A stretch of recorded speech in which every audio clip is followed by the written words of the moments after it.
From the CBS Bay Area studios, this is KPIX 5 News. All eyes are on Berkeley after an organizer canceled a rally scheduled for this afternoon. The mayor is still urging people to stay away. Good morning, I'm Melissa Caen. And I'm Phil Matier.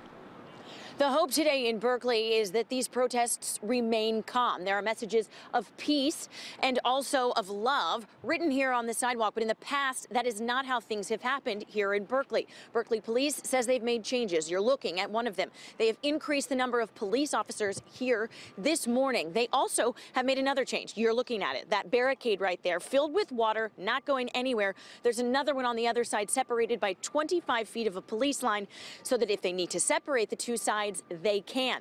The main protest, the No to Marxism protest, was canceled. That was set to start at 1 o'clock.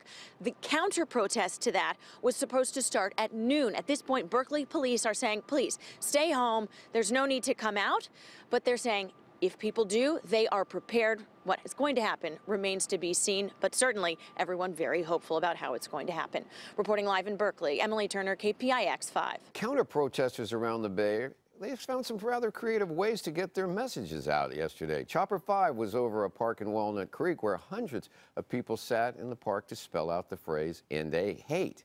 Meanwhile, Skydrone 5 was over Ocean Beach in San Francisco yesterday as people formed a giant heart with an American flag in the middle. Most of them wore red clothing to enhance the effect.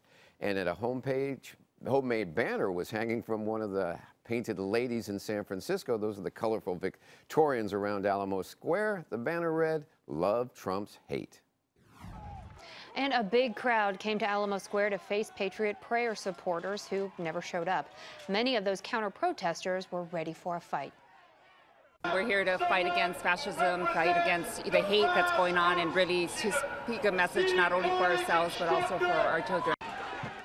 A line of backup officers tried to push some of the counter-protesters back. Some of those protesters came with helmets and sticks. Others came to peacefully protest. Things got rowdy with all of that pushing and shoving, but it did all end peacefully with just one person detained. On the national news, Hurricane Harvey is striking a powerful blow to Houston, and officials are warning there's still a long way to go. Harvey was downgraded to a tropical storm Saturday after making landfall Friday night as a Category 4 hurricane. Flooding is now the biggest problem, and the greater Houston area has been pounded by double-digit rainfall totals. More than 1,000 people were rescued overnight.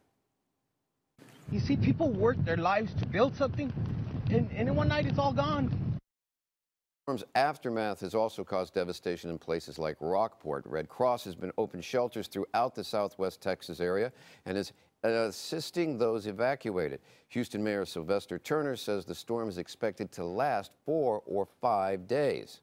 Well, now, Conor McGregor, he lost to Floyd Mayweather last night, but earned gigantic respect as you read the reviews this morning. He went 10 rounds before conditioning got the best of him. No legs, no fight. Mayweather by 2 KO when the bout was stopped just over a minute into the 10th round. Now there's football last night. Donald Penn was back in the lineup. Yeah, Raiders at the Cowpokes. And Derek Carr was spinning it. Cardero Patterson, touchdown. In fact, the Raiders led much of this game. How about this?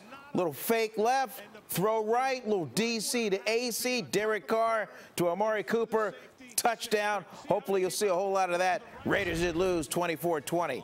In Sydney yesterday, Stanford football opened up business, and they ran up, over, and through Rice University. Bryce Love, 180 yards. Stanford rolled 55-7.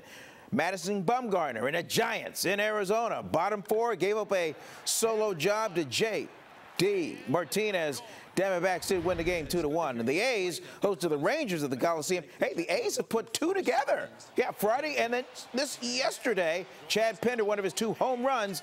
A's went on to win final of 8-3. And then later on today, it is the 49ers, a dress rehearsal game at the Minnesota Vikings. Why do I say dress rehearsal? Because usually the 3rd game of the preseason is when the starters play the longest. That is sports at this hour. Have a great Sunday. I'll see you around. North Korea has test-launched a new round of missiles. The U.S. Pacific Command says North Korea launched 3 short-range ballistic missiles yesterday. The U.S. military says 1 missile blew up right after launch, and 2 others flew about 150 miles. It's been less than a week since the Secretary of State, Rex Tillerson, praised North Korea for showing restraint. Just a few days ago, the U.S. and South Korea started some joint military exercises. The 2 allies say that this annual training is defensive in nature, but the North Koreans say it is provocative and hostile.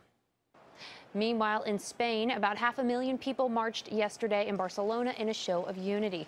Some chanted, "I am not afraid," a little more than a week after terrorists carried out attacks that killed 15 people and injured more than 100. Spain's king and prime minister also walked alongside members of the community. 5 pieces of protected federal land in California will stay protected, at least for now.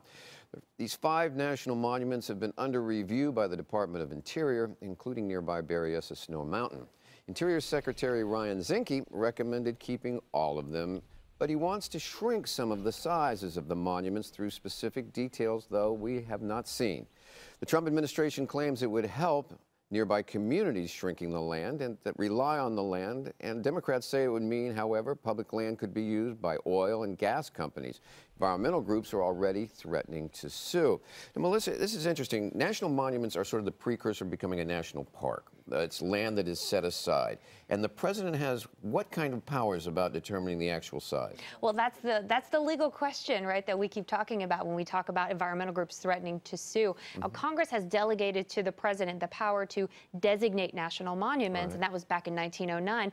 But the question is does the president have the power to shrink or remove monuments? One side says no, the other side says that the power to grant implies a power to remove, and that's the kind of thing that the courts are going to have to sort out when we get to the bottom of this. It'll be years from now, but that is a legal question whenever we talk about